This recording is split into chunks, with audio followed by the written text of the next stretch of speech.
Welcome out to another episode of It's All Been Truck Before. This time, it's a matter of time this time. That's right, a matter of time with Mr. Max Headroom himself. The actor who played him. We'll get into it in a matter of time here. But speaking of matter of time, it's just a matter of time till the next IABD Radio Hour live at Red Herring Theater. Go to the website, get those tickets. It's this Saturday. That's what I meant to say. This Saturday, May 21st. IABD Radio Hour, they're back live. It's great to have a crowd. They love having the crowd. The crowd loves being there. And, stick around for whatever the late show is there at Red Herring. They got great stuff there while I'm talking about that. So do that. Follow us on Facebook. Become a Patreon member. I'm loading them all in here because it's just a matter of time before they're going to cut me off on this episode of It's All Been Trekked Before. Welcome out to another episode of It's All Been Trekked Before. Your regular hosts are here. This is Steven. And Keith. Jimmy-Jerome, and we are here to talk A Matter of Time. First impressions. Well, my first impression was the title, which my note is that it was only a matter of time until we got another joke title that's going to just keep... I don't think it's really ever going to be a matter of perspective. But, No. And I have I'm sorry, I also have like a title for the end when we get there. So Okay. It was predictably unpredictable in a certain way, I guess, if that makes any sense. It was, they kind of kept you hanging, and I guess I wanted it to be true to a certain extent, but even though they kept dropping those little things like, this is a trick. But yeah. Yeah, I told Jimmy that I ended up watching this twice, more or less, because I watched it last night and very late and with a lot of vodka. And so I was like, man, I don't know if I had notes and I, put the story together. I was like, yeah, okay, I feel like I have a good feeling. I was like, you know what? I have time. So I zipped through it today. But which kind of, it definitely made an impact on what I thought about their reactions to him. I still didn't care for him or for the reactions, and I will get deeper into that. Overall, I thought it was an okay episode. The way it worked, it seemed like, the B plot was fairly interesting. It wasn't super interesting, but it was science. He was just annoying. And I like Matt Frewer generally in things, but I did not enjoy him here. And it's not his fault. It was the character was just, he's a great C, Harry Mudd, and some of that's my Harry Mudd bias. I'm biased towards Harry Mudd. And I did see the new Harry Mudd as well, and I actually like Rainn Wilson too. We'll talk about that in 15 years, but more when we get there. Plays him with more of an edge. Yeah. Which again, that I'll just touch that real quick. Part of my thing was like, that's not what Harry Mudd does, and I was like, wait a minute, none of this show is what my old characters did. But I actually ended up coming around on him and liking him a lot. I mean, I liked him, and then the way his storyline ends there, I thought was really good. Yeah, I mean, the one thing I'll say about the Harry Mudd before I give my first impression is, while you're right, Roger C. Carmel never showed the edge, so it feels a little different. Right. This is a little earlier, and he might have just got better at hiding the edge, because when you think about what Roger C. Carmel's Harry Mudd did, it was every bit as wicked and evil. Right. He just didn't show the edge, so maybe he just became a better con man in the next 10 years after this. And he was dressed like a pirate, like he is. Yeah. For you Patreon viewers. You should always be dressed like a pirate. That's never a bad thing.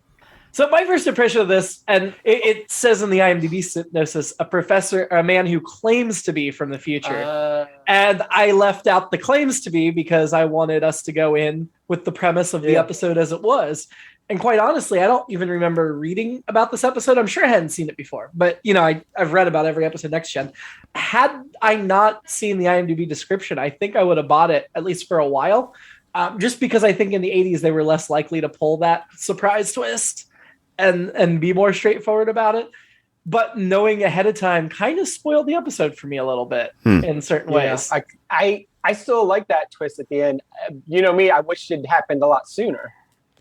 Because I felt like the whole episode, especially watching it a second time, obviously, I know it's going to happen, but first time through, I was still like, okay, let's just get to what the real deal is with this guy. And then, 47 of the 50 minutes in, finally, it's like, okay. And he reveals his plan like a James Bond villain or a Batman villain. Although that was still one of the more interesting parts. And that's, again, I say this a lot. It's like, man, if we got in there 15 minutes sooner, we kind of really got into the rest of his story. And I know we're not going to see him again, right? I'm pretty sure even though he's in the 24th century, but I would have liked to gotten to know more about him. I don't think there's any good reason to bring him back. No. But what would have been cool is if, like on Star Trek Enterprise, we saw him actually as a 22nd century human that stole the ship. That would have been really neat. Right. Close that gap. And I guess that goes especially to if we'd seen him for a few episodes, like established him as a character before he stole the thing. Yeah, I guess that goes back to my Harry Mudd thing because I get, Harry Mudd, I guess I wanted more of him, and he was still kind of a mystery after 2 episodes on the original. So I guess it's dichotomous, and I'm like, this guy annoyed the hell out of me. I want more of him. I think I want more of it. In my mind, the rest of his story is much more interesting than the story we saw. So. It's because he's fun. I mean, he's like the outrageous Okada, who just cameoed in Star Trek Lower Decks, but like it was such a brief cameo, really? It was not satisfying. It was more frustrating than satisfying. I'm picking up so many more references now than I used to, or than I did season 1. Yeah. Great. Yeah. So this episode, we start with the strange ship, and there's a message that comes in the Enterprise that says, "Move over, Picard," which he means quite literally that he wants the man Picard to take a few steps away.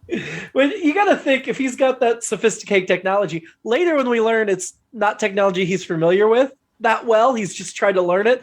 But if you're believing that, that's our first clue, I think, that he's not what he seems, because if he really mastered the technology, he wouldn't need to be in a certain spot. Oh, that's a good point. I don't know. I mean, the Enterprise transporters can put you wherever you want. You're telling me a more advanced starship can't? It can only beam you to one certain spot? Yeah, I don't know. It's just a weird way for them to demonstrate that. I mean, why wouldn't it be able to, or why would he even know what the spot was going to be if he didn't understand it that well? Or I think it was supposed to be funny. Yeah, I thought it was just being cheeky and it was kind of cheesy. I think it was the kind of cheese I like. I think. I mean, the other thing could be he was just trying to already throw Picard off his game and unsettle them, which was a lot of his tactics. Yeah. He talks about being a professor, and everyone knows the D, the 1701 D in the future. And man, the geeking out and the detail.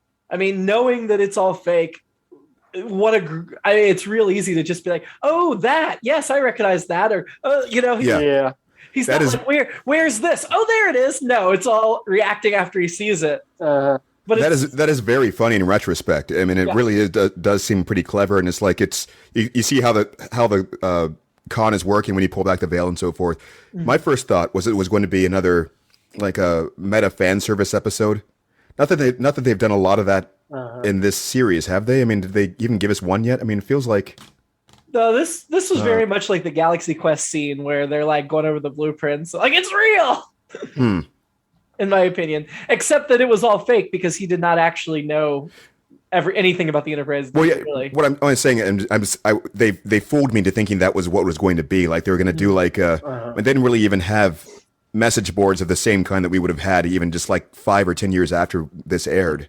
So, well, the cool thing is that despite the twist at the end, and we'll talk about more when we get to it, but this actually was a 26th century time ship, and we will see more 26th century or 27th century time ships in future episodes of Star Trek. So we know there's something here. We just don't get a real peek at it besides the ship. We'll see more later. Do you know what I mean, though? I'm talking about like just the writing device where they do the thing where they explore fan theories, or they kind of pull fans into the episode by saying, this is a detail that you guys have been arguing about that he is also curious about. Is it data or data? We're never sure. Things like that. Sure. Little inside jokes to like go, fan service. Well, but that wasn't what this was. It's one of many that, in some episodes and some things, it's just like, suspend your disbelief and all that. And I did for the most part. But did he just stumble across the Enterprise when he went through the time portal? Or he had to have known who the main crew, the senior staff was and everything before he beamed over. Did he though? He definitely had some knowledge about the Enterprise before he beamed over. I assume he just found in the library of the 26th century time ship, but that's what I was. That's a possibility. Yeah. Well, and I was also wondering, was this his first visit to this century? No, I don't think so. I'm guessing. I don't know about this century, but I don't think this was his first raiding party. Okay. Yeah. No. But I mean, it's all right. So, did we see him actually give up names before they were introduced? Because it could have really, literally, just been, I encountered this ship. I see what your ship number is from the outside of it. I can read it. Right. Your name is Picard. Oh yeah, I know Picard. That kind of thing. It could have all been the cold reading. aspect of it. And so he would always say, well, he can't give details of what he knows that they had done in the past, so he'll keep going by that. I definitely don't think he knows them that well because he misjudges personality on a number of them. So he hasn't read like detailed personnel files. But I think, and now I'm having trouble remembering, that he called Picard out by name when he asked him to move, because you have to talk about who you want to move. Exactly. Not just the guy standing up in the front of the bridge. Right. But usually they introduce themselves. They call over and say, I'm Picard of the ship, blah, blah, blah. Right. And, just Captain. Right. So. Yeah, I don't remember if he said Picard first or not. Yeah, I hadn't thought about it till now, but yeah, was this his first trip, his 10th trip? Does he go to a place, then he goes back in time and sells them? Yeah, makes a bunch of money, and then he goes somewhere else to enjoy it, to the future to enjoy it? He did indicate later. He talked about how he had already brought objects back to the future, and he invented one every year, so clearly he'd been doing this for years. Okay, that makes sense. But then, wouldn't he be in the books as an inventor of those? Now I'm getting deep into time, the whole time thing. So he is in the Kelvin verse books now. Wait, seriously or no? Oh, come on. No, I don't know. That's a good point. I mean, we don't know that he was using his real name, so maybe he is in the books as an. I don't know. Yeah, I don't think he was a professor or Hicklebottom or whatever he says he was. See, maybe he hasn't gotten to. Well, like the things he was collecting on the ship, we can see that those are fairly common to the canon objects that he didn't get a chance to take back, so he wouldn't have gotten credit for those. But maybe there was some other more obscure thing that or he hadn't gotten a chance to really get to the good stuff. I'm jumping ahead, but I thought the Picard argument with him was interesting from the sense of Picard is talking passionately and like trying to figure out what's the right thing to do, and I'm going to break my rules, and he's just totally doing the con still. Like, well, I can't tell you, I'd love to, but da da da da. But very convincingly, it wasn't even like he was just he had thought through the philosophy of enough to be able to speak on it intelligently, as though he could have been telling the truth. Mm-hmm. And anybody in that situation could have done that. We would probably, I'll probably have some things to say about that too. Just the idea of if you get in that kind of debate, these are things you would say in that situation. So, well, I think when he was saying, I can't, he was saying, if I tell you, no, he was literally saying, I can't tell you what the future is going to be because he doesn't know. Right. No, I think you're right about that. That argument you're referencing later, Picard throwing out I break the prime directive when I need to. If you have an equivalent, you should break it too. And first of all, I think that's fan service, if anything, about the prime directive isn't something they always adhere to. But also, Picard throws in the argument that you're afraid if this planet doesn't get destroyed, it's supposed to, that the next Hitler or Khan might come about. And I really appreciated the Khan, although I do wonder how, I guess he's probably talking about Khan from the 20th century, because Khan in the 23rd century, he does create the Genesis planet, but he doesn't actually, and he kills most of the crew of the Reliant, but he doesn't take down the Enterprise or threaten all of the Federation. Yeah, I'm so they're probably talking about the version of Khan that conquered a quarter of the planet. Exactly. Which Kirk was impressed by as well. Yeah. Oh, that history. But I thought he could have also been talking about Star Trek 2. No, that's what I'm saying. I don't think the events of Star Trek 2 would have a big enough impact away from the Enterprise and Reliant crew. Okay, I see what you're saying. He wouldn't know about those necessarily yet. I think...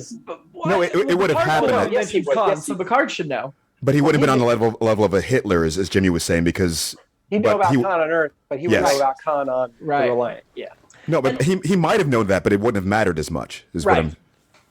And along similar lines, to jump back to where we were at the beginning of the episode, Picard's first conversation with him, he compares Picard to a Caesar or a Lincoln, which it's those are characters TOS would reference. It's the history of our history, which would be him being a 22nd century guy. It makes even more sense than later. But I thought this is part of what reveals he doesn't know Picard's true personality because he's appealing to his ego. And at the same time, we've talked about Picard's arrogant streak and his holier-than-thou attitude. So there is a part of Picard that this actually plays to. And I think we see Picard fall for it here because his ego's been stroked. Even as Troy and Worf are skeptical, Picard wants to believe it because part of him thinks he will be a great man remembered historically. That's fair. Yeah, I wanted to dwell on that for a bit. Actually, that was one of my notes, and I love that they kind of did that. It felt. I mean, would you characterize what Picard was doing as false modesty at that point? Like back when he was like, "What? But why me? Why me in particular? I can't do this." And I wouldn't say it's false modesty, but I do think part of him accepts that it's possible, and that is interesting because I feel like a lot of Star Trek fans would be more likely to say Kirk is that level, but we will see Picard do some things. I mean, I think we've seen him do things in this series. I mean, I think any series that they've done, they've focused on people that have done like universe saving things to some extent, or even just planet saving or anything, and they're worthy of some note in history, even if it's only Starfleet level history, but something. The professor. Berlingoff Rasmussen, as Stephen had mentioned, is played by Matt Frewer, who's best known for playing Moloch in the movie Watchmen. He is a very Hercules. Wait, are you reading off IMDb? I am. Oh, Max Headroom, first of all. Kids, Pixels, the new Perry Mason, The Magicians, Fear the Walking Dead. I'm sorry, are they not mentioning Max Headroom? Because that is like the most important thing I think he's ever done. I wrote down honestly. Max Headroom first thing. Max Headroom in Pixels is the fourth best known for. Oh my God. No. Yeah. You think there should be a higher Max Headroom? Yes. Yeah. Like the whole was it, I'm already freaking out. Was it New Coke? Was that the thing he was doing? Yeah. And the series, like they actually had the TV series for it. Yeah. The other thing I usually think of right off is Tremors. He also played Max Headroom in 2 episodes of Sesame Street. Wasn't he? Didn't he have his own show, Doctor or something like that? He did. Yeah. He did star in Doctor. Credits. This is his only Trek credit. Does not have a Seinfeld credit. But yeah, I love that actor, and I enjoyed him here. He was, to me, the best part of the episode. I also liked the story he concocted because it's such a convenient story because he can't prove he is who he says he is without spoiling anything. So he just has to be taken on faith, and that is logical that he wants to be taken on faith. It's a very circular argument. Yes. Yeah. Jordy got in a great joke about, if I get my homework done fast, will you tell me about next week's poker game? Yeah. That was my thought, because I get the whole idea to an extent of, well, if I tell you your future, then we'll affect it, or whatever, and then Picard gets into that later. But I mean, if he tells him who's going to win Super Bowl 451, football's long gone by this point. Come on. Well, of course. Okay, if he knows who wins the Galaxy Cup, because they'll still be playing the original football by then. Absolutely. Would that be such a terrible thing? I mean, would that offset the universe or whatever? And plus, being the way he is, I mean, obviously he's playing it in the sense of, because he doesn't know anything, but so you're saying you need to whip out a sports almanac a la Biff Tanner? Right, yeah. I don't know if it'd be the worst thing. I mean, necessarily, but I don't know. Would you guys want if an actual person from the future showed up and you could verify it? I'm not sure how you would do that, but maybe if they brought a newspaper from 26, 25. I mean, at this point, you could print out a fake newspaper easily. What am I talking about? They're not going to have newspapers by then. True. I'm going to keep bringing up things that will in no way possibly exist in the future. Would you want them to tell you anything about your future? Keith is obviously a no. He doesn't want any spoilers. He doesn't even keep a calendar. That's how much he doesn't want to be. No, let's go to back up for a second. It's one thing to take away the entertainment value of something or some sort of joy. Yeah, but if it's preventing me from making some sort of mistake, right? I don't know. Yeah. There are a lot of things that I would have liked to have done differently in my life, but at the same time, would that have been an improvement? This is that whole ripple effect of things that they started getting into the debate. So who knows? I often comfort myself with all the mistakes I've made in my life by saying, well, I might not be married to Colleen. Right. I start there. It's like, you know what? I'm in a good place. This is pretty good. I think we all make that justification, Stephen, because I feel like if not, we drive ourselves crazy. Mm-hmm. Yeah. And it's whether it's true or not, if you found out your life could be 30% better, would you change it? Right. Well, we don't have that option, so we tell ourselves we wouldn't because it helps us stay sane, in my opinion. I would hope that if they could help me better my life, they would tell me. Yeah, and okay. I guess my thing is, well, can you then change history or change the future if you know X or Y? And the Twilight Zone would say no. Doesn't matter what you do, you're going to end up there. Or different, I guess, different time-centric universes, it goes a different way. Well, there's also Lost, which I started thinking about. Yeah. And that was the one I had to balance out my next note, which was he kept repeating that sort of refrain of, if I told you this, I can't, that I can't tell you this because of blah, blah, blah. But it would be irresponsible of him to even be in the position he was in at that point, because any little thing that he is telling them affects the future in some way, unless you go by the what happened theory, which is that he was supposed to be there to interact with them and then nudge them in whatever direction, even inadvertently, because they'll start doubting themselves in a certain way. They'll start thinking about things in a certain way. Later on, with that whole time debate with Picard, even that conversation took a fixed amount of time that could have affected how soon he made a decision, which could have affected something else, or more importantly, even if he had told him what the outcome was going to be, him telling him that could affect the way in which the other people performed the duty, knowing that it was going to work, or that he would tell them knowing that it was going to work, or the time in which he told them. So let's say that you have to make that bank shot at a certain time. If they're even seconds off or milliseconds off, as Jordy was indicating. I mean, yeah, this guy was not discreet or careful at all. He was just like, he's taking Riker's seat on the bridge at key moments. He's running all over the ship and talking to everybody. He had the making run them of the fill out ship. Questionnaires. Like, if you're going to be wherever he wanted, it was like, if you were going to be a non-interference historian, you would be a lot more careful than he was being. Right. And I wonder, why did he have to even make up that whole story? Why didn't he just say, "Hey, I'm from I don't know, wherever. I'm not even from the future. I'm just from a parallel dimension." But maybe he decided that had to be a story. I think he needed to use enough of the truth to get by, because it's just, it makes the con work better. And I think that he just overplayed his hand, essentially. I didn't like him telling people, "I know your future." Oh, yeah? But I can't tell you. It's like, you know what? Just shut up about it. Right. I know you don't really know my future, probably. I mean, did he say that to everybody? Like the people on the lower decks? Basically. Yeah. I guess we don't see all the other people he annoys in the episode. He talks to Data and tells him he's the Model T of androids, but he's actually pretty rude to Data. Like, he's treating him like a servant or a machine. Like when he holds out his hand for the towel and stuff. That was weird. But I guess that was to show that. Yes, it was a hint. In the 22nd century, that's the way people treated machines. Yeah. Well, we're going to see some future androids, so we'll see how that goes. Star Trek Picard in 15 years. There's an emergency in this episode that, of course, as there are many. Right. As this is supposedly the reason he's come back to watch this moment, because it's so pivotal. And they have to artificially heat the planet, which cracked me up because it also made me sad, because right now we're trying so hard to cool the planet.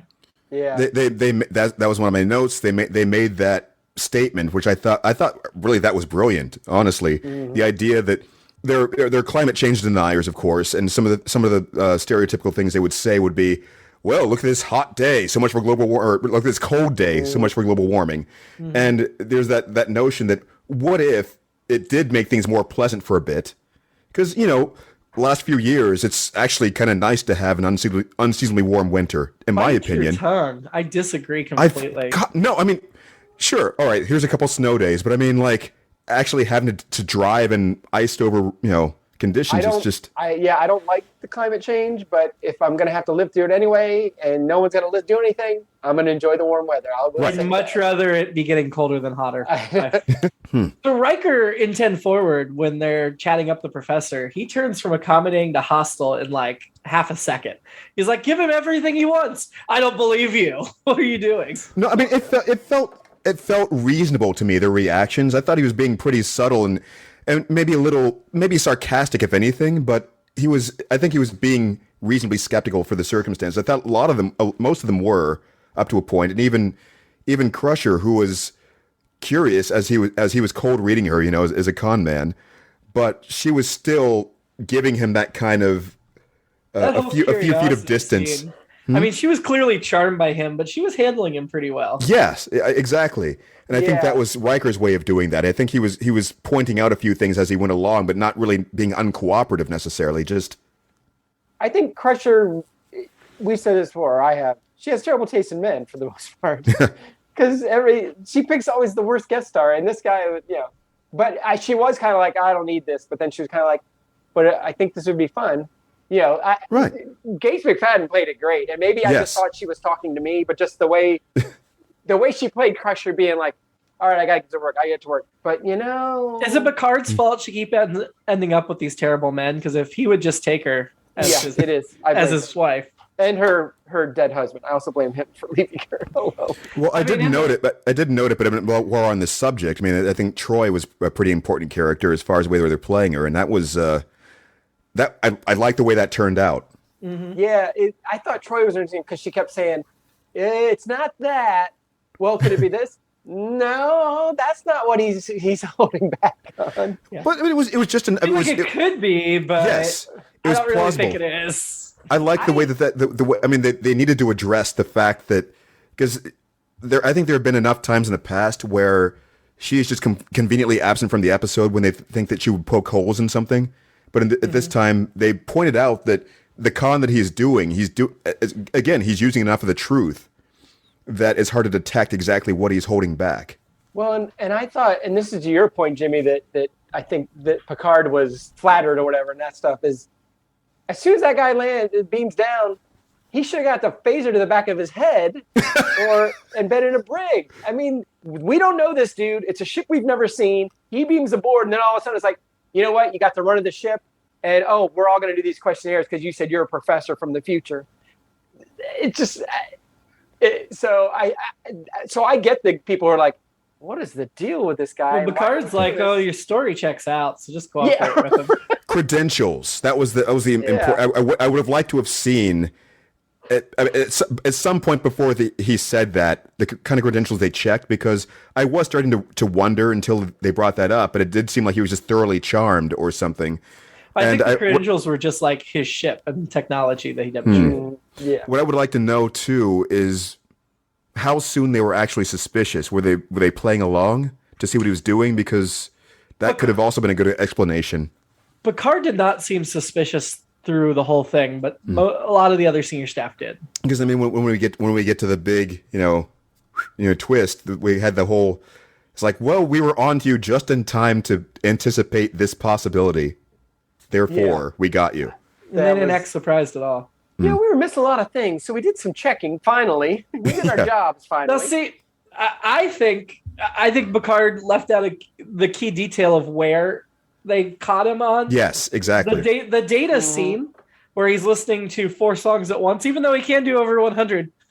Why? Okay, but anyway, when he steals an artifact within Data's line of vision, and as Data talking about that he can listen to 100 songs at once, he can do what he's doing and still see you out of the corner of your eye stealing an artifact. I think Picard just decided not to blame it on Data, but I think Data at that point went to him and said, "Hey, he stole a tricorder from my quarters," and Picard's like, "That's suspicious, but I mean, legitimately, it could just be a historian wants to take a couple souvenirs home." But then so he's like, "We'll keep an eye on him," and then they find out these other things are missing, and then they're like, "Okay, yeah, it all adds up." But I feel like he gave it away to himself away to Data. The questionnaires. I think that was one of the purposes of that 10 forward scene, so we can sort of unpack some of the things he was asking them. In retrospect, I didn't get it at the time, but now I see that he was trying to do research on maybe other places he should visit or things that he should know when he's visiting these other times. Mm-hmm. So to make his stories even more convincing or find gold mines, so forth. And the other thing that I had actually noted was that I probably credit this to whoever came up with the music choices or however they just chose to put it together. It wasn't as cacophonous or like ear bleeding as I would have expected. And they probably did that because they knew that the audience would be like, "Oh my god," So well, and I didn't even notice anything was wrong until they pointed it out. Why didn't the professor just say, "Can you turn it down?" Because if he starts there, then do we need to know? Do we care that he's listening to 4 songs? Somebody put a lot of work into it. We may not care, but it's funny and clever and an interesting thing to learn about Data. Yeah. And back then, when you had 26 episodes a season, you can take a couple minutes to do stuff like that. And the pacing was slower. And none of that music's copyrighted, so they could just play it. Oh, that's too funny, too. The whole Sabotage by the Beastie Boys. Which, who would do that in a Star Trek franchise thing? I actually thought that song was well used. I did too, actually. So there's something I'm not sure that he was doing intentionally, as I'm thinking back, but I thought he was doing like a Darmok reference at first, where he would point out like things like, oh, this is a historical moment, and he did so by saying, "Data Epinthera 4." And there was another one, Geordie LaForge. Geordie bravely stays on the surface. Yes. I wrote down the thing, because that to me, at that point, he's like confirming to Picard that he made the right decision, because he's saying it as if he's recalling a historical thing that happened. Yeah. Which, again, he waited till after it happened, so he's able to make it play into his con instead of, But do you think the Darmok presentation was intentional? Or was that just something that kind of happened accidentally with the character mannerism? Yeah, I think it was accidental. Interesting. So the Crusher scene, we got to see Crusher at work, like treating the bloody leg and everything. I think it was kind of interesting that they gave her actual patience and business to do that. What happened to that guy? You beat me to it. I wondered if holodeck monster. Should they have explained that checks out? Should they have explained how you get that many lacerations on a starship? There should be. Oh, it was definitely a claw. It was definitely a claw. Whether it was from a native on the planet below or on the holodeck, it seems more likely to be the holodeck. It's too bad it wasn't O'Brien saying I was going kayaking and then this monster jumped out and attacked me.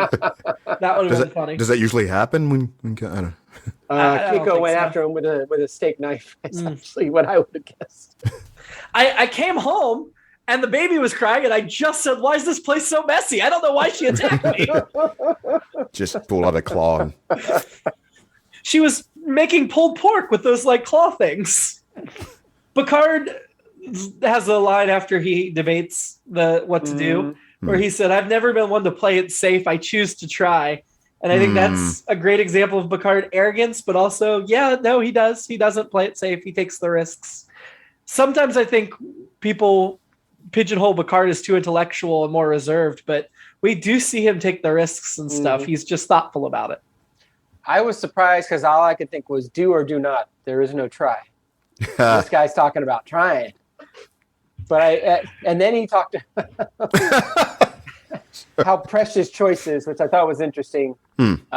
Certainly these days in this country, choice is very precious. Oh my God. Only available in certain states for a limited time. But by the time this episode goes live, surely abortion will have been saved. Sure, yeah. We should start doing that now. So by next season, at least.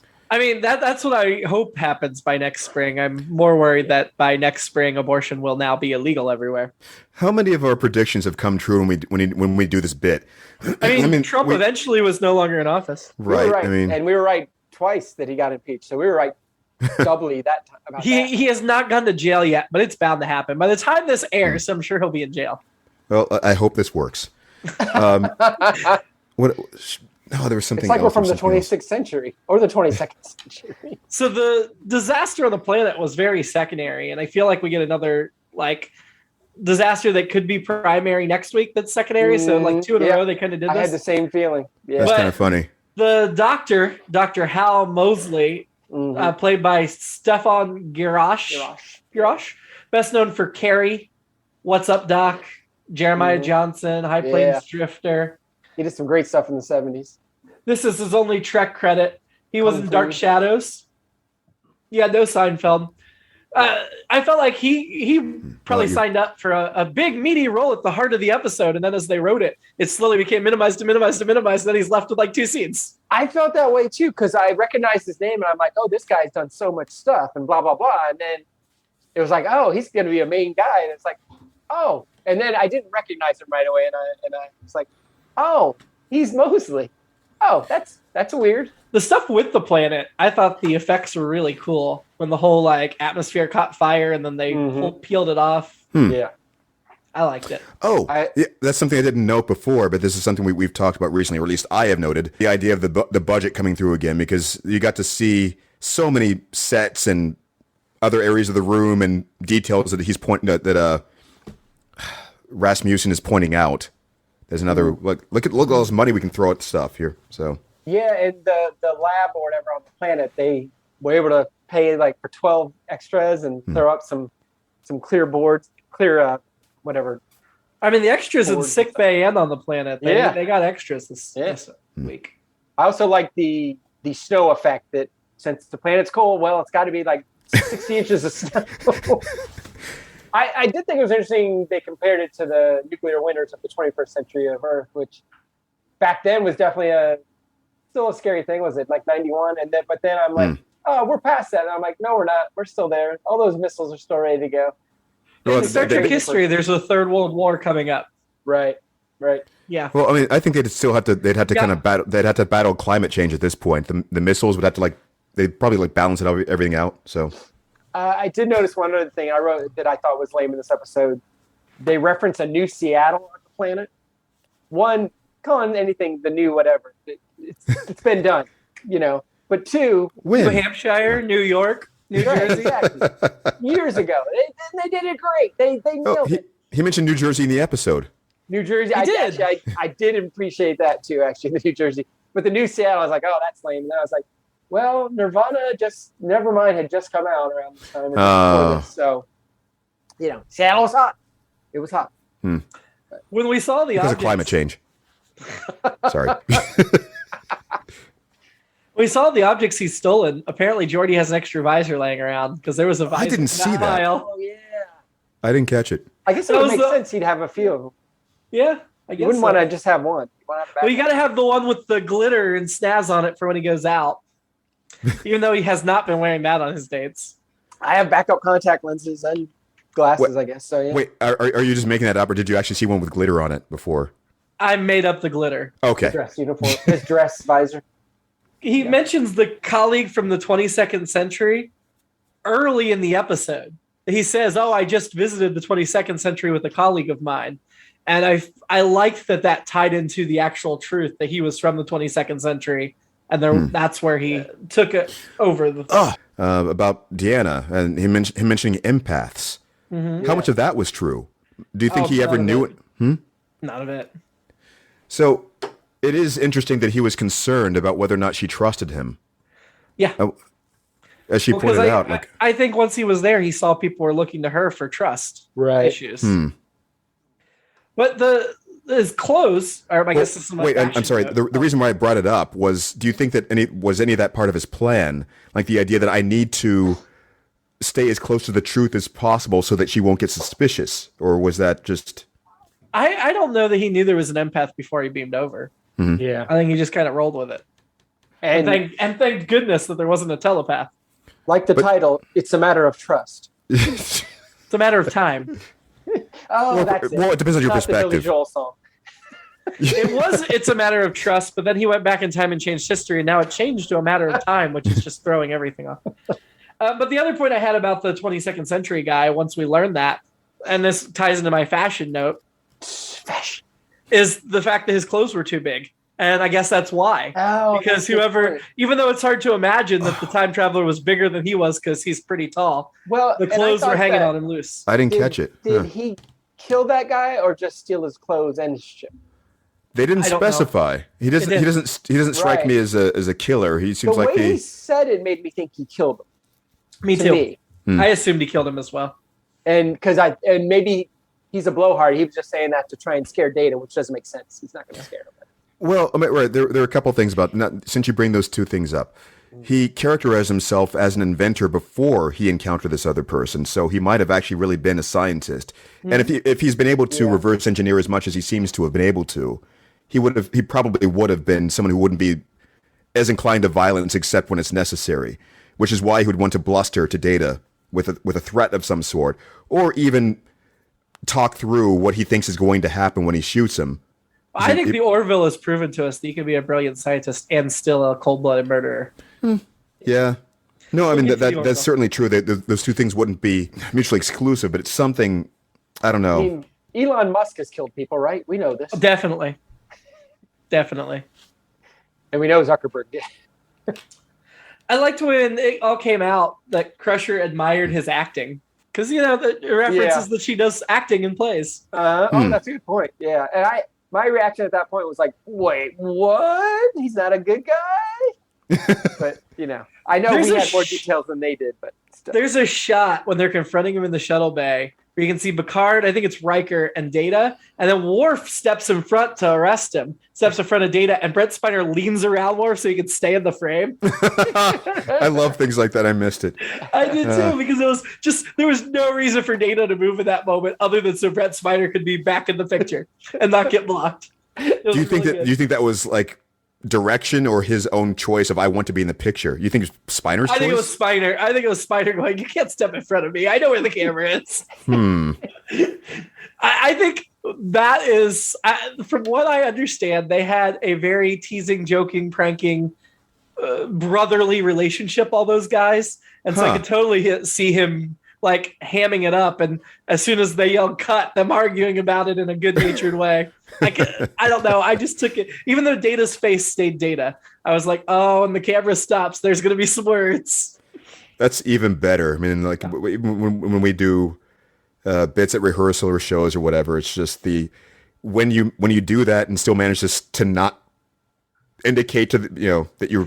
I mean, I can see a director getting really mad that he broke character to do it because there's no reason for him to move. And yet at the same time, it's like, I appreciate it. Even though it does break the fourth wall a little bit, I appreciated it. So my last note, and this is my biggest problem with the entire situation, is if this guy was legit or whether in trying to determine whether he's legit. First of all, it's a coincidence that Picard even had a mission going on when he showed up. Because, they go weeks where they're surveying things and don't even have a mission. And it just happens to be that they're going to have to deal with this thing the morning before he leaves. But in connecting with that, he talks about Picard being like a Lincoln or a Caesar. So you assume that whatever event he's going back to is a extremely pivotal moment. And he makes reference several times, like to the boy in sickbay. You're going to tell your grandkids about this day someday. And this is a huge event, but already in the series, we've seen bigger events like Picard with the Borg or Q. Right. And if you're going to pick that pivotal moment in Picard's formation, this is not the moment you pick. And so it all kind of falls apart as soon as you stop to think of the way it was presented. Really? Yeah. No, I think it was serendipity. I mean, that really could have been an event. He saved a planet essentially, or he might have killed a planet. I think Picard does that every other Friday. But all right, the way he played it, and Picard should be asking, what's so special about this planet? Why does this planet matter so much? And that's something that he can't answer. Quote unquote, can't answer because it could be important. Well, I think he was playing the odds. We never saw any characters speculate on that.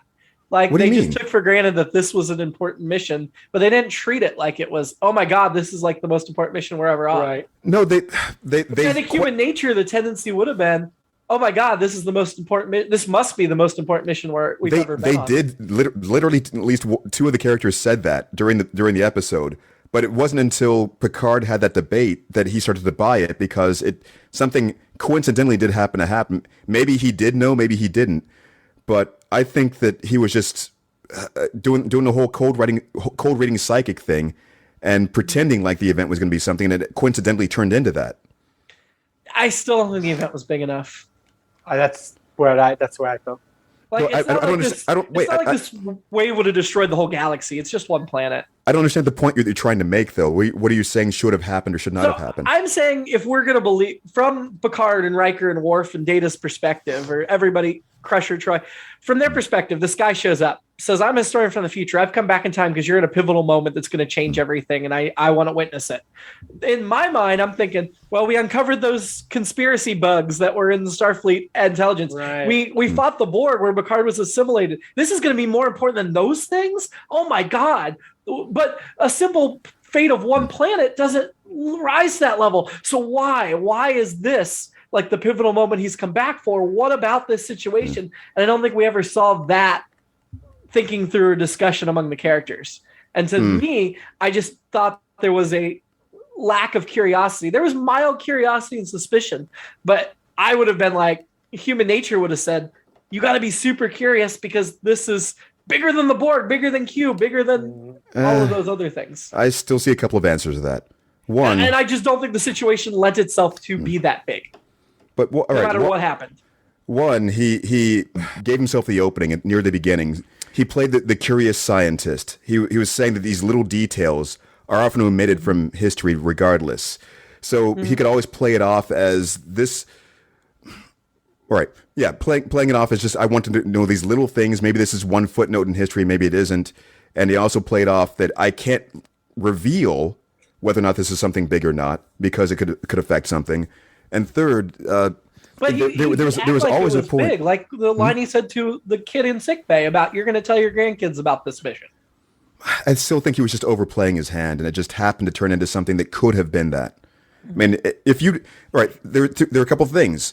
During the debate, Picard even mentioned that something like that could prevent a Hitler or a Khan, or it could create one. We don't know what the result of that would be from that planet.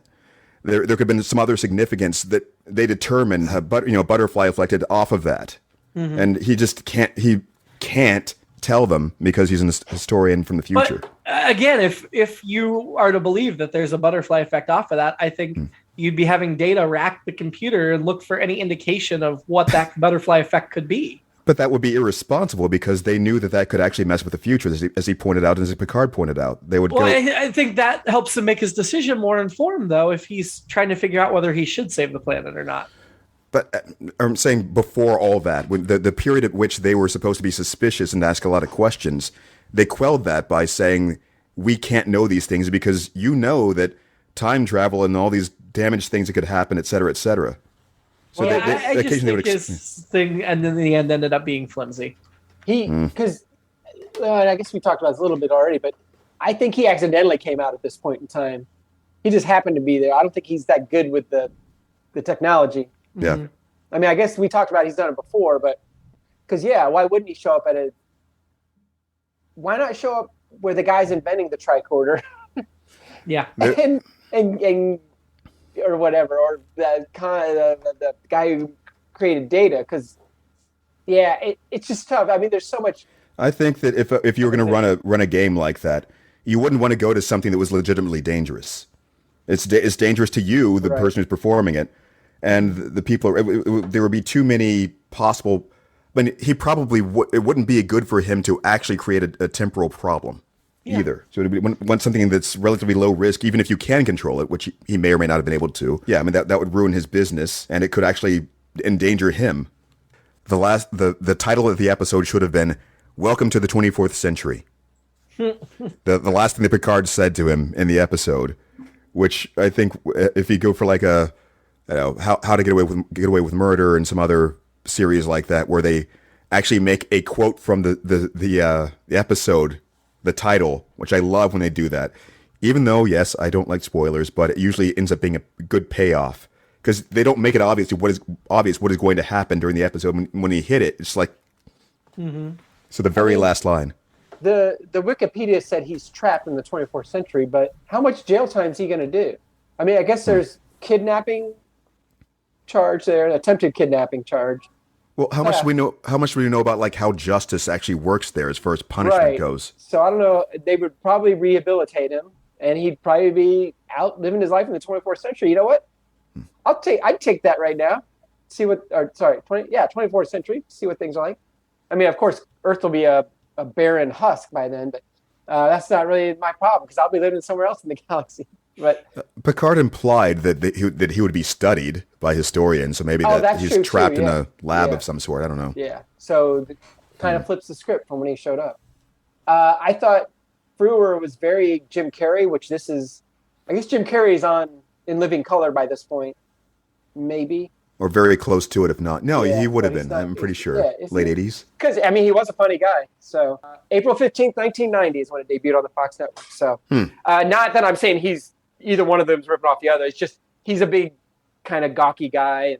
And some of his deliveries and stuff were just made me think of Jim Carrey, which is not a bad thing. My last note is, where did the ship go? Which ship? It returned. It was set to. Oh. It was set to return at a certain time. Oh, yeah. Why did he? He was talking about the auto return thing with Data. It was, I think it was like a security measure. Once he got Data on that ship, he wouldn't have to do anything else except keep him there, and then they would just be gone. Disappear. Okay. I don't know if he was actually supposed to go to New Jersey or what, though, or what time exactly, but... I don't know if they were actually making a joke about New Jersey's expense. I just kind of grounded it, and that there will be a New Jersey in the future. Well, this episode was written by Rick Berman.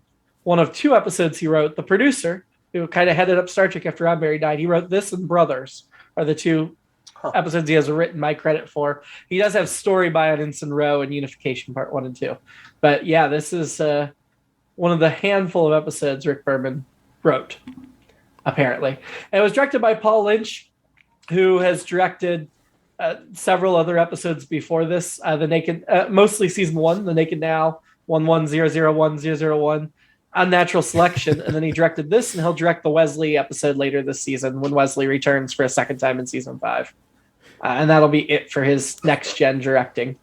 Did you change your mind about, because it seems like you went back and forth even at the beginning. Did you change your mind about Matt Frewer's character by the time we got through this discussion? Because it sounded like you kind of appreciated the performance at least. Yeah, I mean, I like his performance.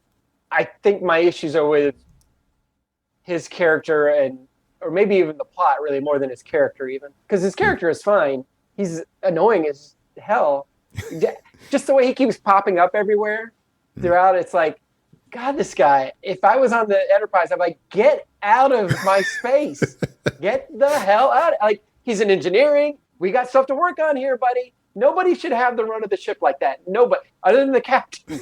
No, like, would you want one of the, I keep saying lower decks in pejorative sense, but would you want one of the lower decks people just wandering into engineering like, hey, what are you guys doing? Playing cards? It's like, no, we're busy saving a planet. Get out of here. You can't help us, Mr. Oh, can you help us? Because you're from the 26th century? No, I can't tell you anything. Get out of here. So, yeah. He's my annoying person. He's your annoying person. Yeah. Keith? God, no. It's tough to argue with that one. I don't really have one at the moment. Oh, God. Skip me for a moment. You just... I'm having trouble finding an annoyance because I was not annoyed by him. You're right. I will say Geordi volunteering to bravely go down to the planet seemed out of character and like in a good way. Like, yay, go Geordi. Yeah. That's the thing I forgot to write, that Geordi was using his plot armor to save the planet. Yeah. Because you knew that he could, the planet was going to be fine once what was going to happen down. there? No. Yeah. Was it supposed to be like instantaneously killing everyone, or would it have been like after a couple of days if the atmosphere had been sucked away? I think it was going to be pretty instantaneous. Yeah. I'm going to go with Riker. I feel like I understood why Picard was fooled by him, and I think as the XO, he needs to step up. I also think he really changed his attitude very, very quickly in that 10 forward scene.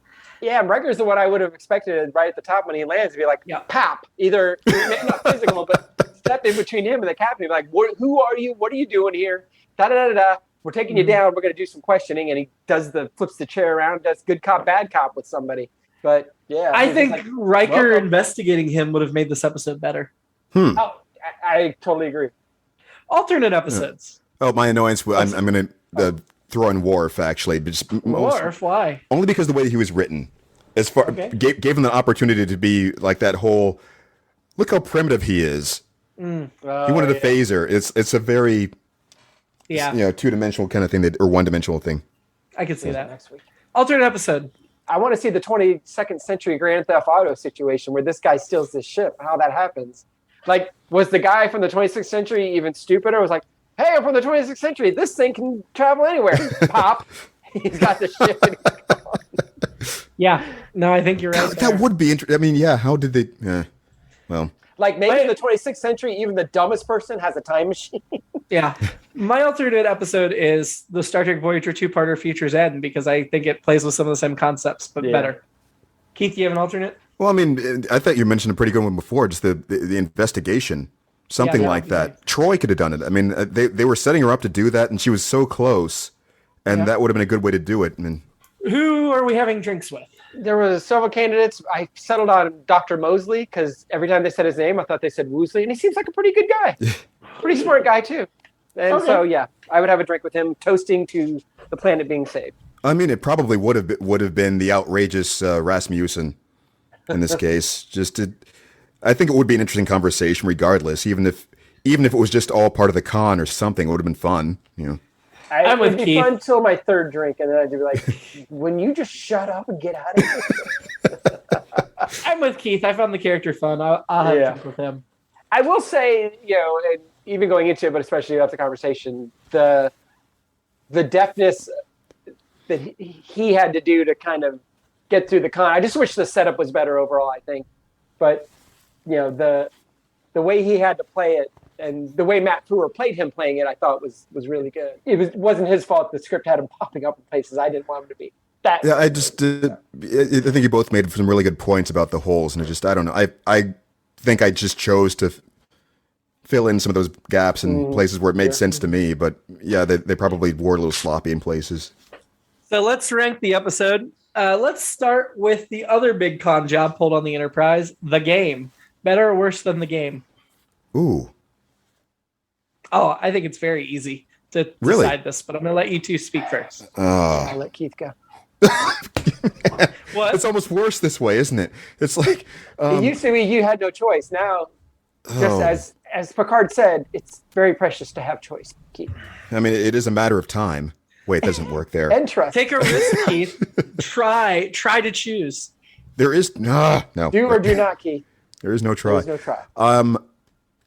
Man, it is really even for me when I really try to think it through, because I feel like, a Wesley episode is kind of important in certain ways, and I like what they were doing with it. And there's a better investigation there. This one was fun in certain ways, but I guess when you get to the actual depth of it, the Wesley episode would be better. The game. I think I go there too. I think because I didn't care for that episode that much on first watch, but you guys kind of talked me into that one too. So I wouldn't have thought that, but I think I did. Ashley Judd. Oh, right. Of Well, course, Ashley Judd. Yeah, no, the game is easily better than this one. Below the game is Disaster. every now and then I think about Steven's objection to the camera look kid, and it just makes me laugh. That's probably the thing that you have to think about. The kids in that episode were terrible. I'm still going to vote to put this below Disaster. Oh, wow. I'd probably go. It's very close. Disaster. I think I go Disaster. Disaster being better? Higher, yeah. So. Keith, Yeah. do you agree with us? I guess I'm so even on a lot of this right now. Yeah. The below that is Darmok. Ooh, Wow. I'm still going to go below. Yeah, I mean, you kind of have to. I mean, as many holes as we were talking about during Darmok, and as the one I thought of after, it's still more important, and the lasting entertainment value of it, I think, is going to keep. So we're down to Silicon Avatar. Is that the last one? Is the bottom? That's last. Yeah, we're not that many episodes in. This is episode 9. Okay. So that's 8 of 8 at the moment. I think this is where we hit the bottom. I think this is better than Silicon Avatar, but I really didn't like Silicon Avatar. Yeah, I think I agree. Yeah, that's fine. Again, Okay. still pretty even. Next week, special Star Trek VI: The Undiscovered Country. On the eve of retirement, Kirk and McCoy are charged with assassinating the Klingon High Chancellor and imprisoned. That's next week. Until then, live long. Especially if you have a time machine you can steal and prosper. Especially if you have a time machine that you can steal. Yeah. Yeah. No, I actually did come up with something. He was prospering. Yeah. I knew I would, because it was only a matter of time until I did. Oh, God. And scene.